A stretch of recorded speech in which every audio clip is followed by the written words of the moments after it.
Imagine this, you just came back from a wonderful vacation and you're fucking excited to get back in the gym, horsecock some heavy ass weights and get fucking jacked again, but you notice that you have lost considerable amount of size and strength. This scenario can be easily avoided without you having to spend lots of fucking time in the gym. How long was I gone?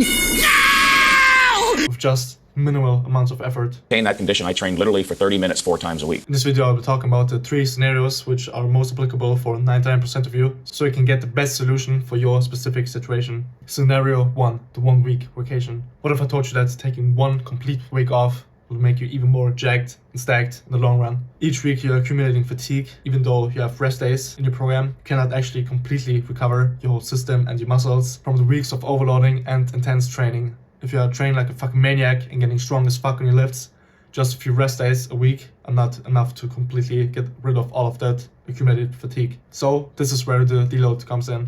A deload allows you to drop that accumulated fatigue. It replenishes nutrients that have been depleted, like muscle glycogen, and it allows for many more weeks of overloading. Take 1 step back to take 2 steps forward, type of thing. I will quickly go over the deload symptoms so you can know if this actually applies to you. Your motivation to train has dipped, performance is stagnant or dropped, sleep is more disturbed, your energy levels are lower than usual, pain and aches in your joints and ligaments have picked up, you're more irritated and moody than usual. So after all those benefits and what the deload actually is, how do you deload? Deloading typically isn't taking a whole week off. You're usually either reducing volume, the weights you're using, the intensity, the amount of exercises or training sessions you have in the whole week. You could either reduce these factors separately or do them all at once. There's no right or wrong way to deload. As long as you're doing less than you usually do and you're getting rid of that accumulated fatigue, you are deloading. But to be honest to you, this shit is boring as fuck. Normally, I would do a deload every few months. It is very beneficial. But if you're on vacation, literally just take the whole fucking week off, as taking a whole week off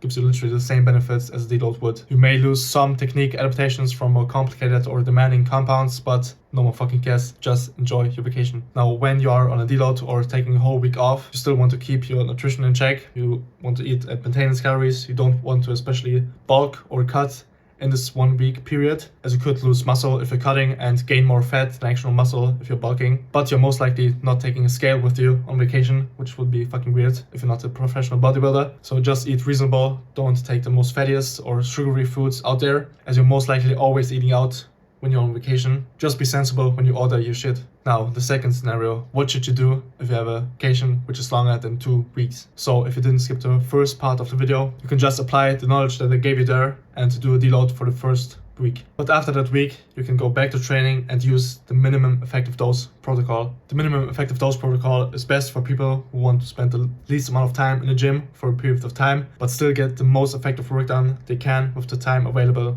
So you can actually enjoy your vacation and be a normal human being instead of a gym cell for once. Here is how to apply the minimum effective dose protocol to your program. Do somewhere between 2 to 8 sets per muscle group per week. If you have a priority muscle group that you still want to progress while on vacation, bump up the volume and do 8 sets. If you have a muscle group which you just want to maintain the strength and size of, just go to the lower end of the set volume zone. With 2 to 8 sets per muscle group per week, you can get all of your work done in just 2 sessions instead of the usual 4 to 6 sessions per week. Now, when it comes to the exercise selection, make sure to pick the most bang for buck exercises that give you the best stimulus. For example, if you only have 1 exercise spot available for your chest, for example, you don't want to pick a fucking fly and isolate the chest. You want to pick the most bang for a buck compound exercise instead of a fly. Make sure to pick the exercise that you are already doing in your program so you don't lose the momentum, the strength and technique adaptations that you have already built up. Now, the most important factor, if you have only limited amounts of volume available to you because you want to save time, is that you go to absolute momentary muscular failure on every single fucking set. You don't want to leave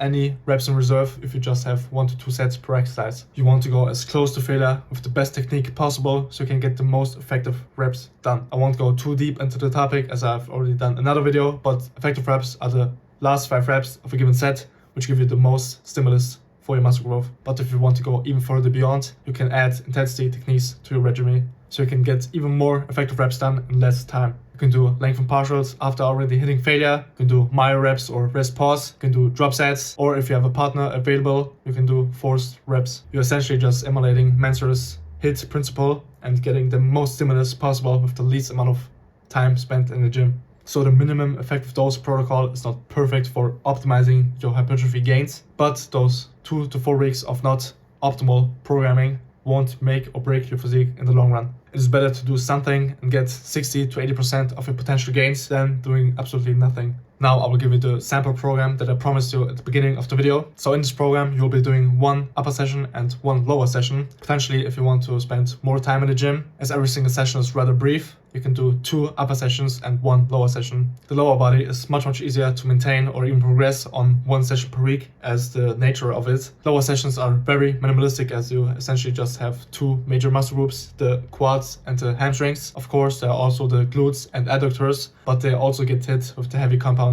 When it comes to the upper body has much more muscle groups available, which means that you have to spend more time and effort for every single muscle group, which is very hard to do in just 1 session per week. So for the upper body, first off, you'll be doing a horizontal press for the chest. Then following up for the shoulders, you'll be doing a vertical press. For the back, especially your lats, you'll be doing a vertical pull. Then after that, for the upper back, a horizontal pull. For the arms, you'll be doing an overhead extension, especially for the long head of the triceps, and then a lengthened biased bicep exercise. Every single exercise mentioned, you will just be doing 2 sets to absolute muscular failure, so you can get the most effective reps done with the least amount of time invested. As you noticed, I haven't given you any specific exercise recommendations, but only exercise categories. On horizontal press, you could do anything from a flat barbell bench press, an incline barbell bench press, a machine, dumbbells, or even body weight. It doesn't fucking matter as long as you do the work. The same applies for the rest of the exercises. Then for the lower body, you'll be starting off with a hip hinge, following up by a leg curl. To open up the quad work, you'll be doing a squat pattern. And then to annihilate the quads, you'll be doing a leg extension. And if you have a machine available, I would highly suggest a adductor machine.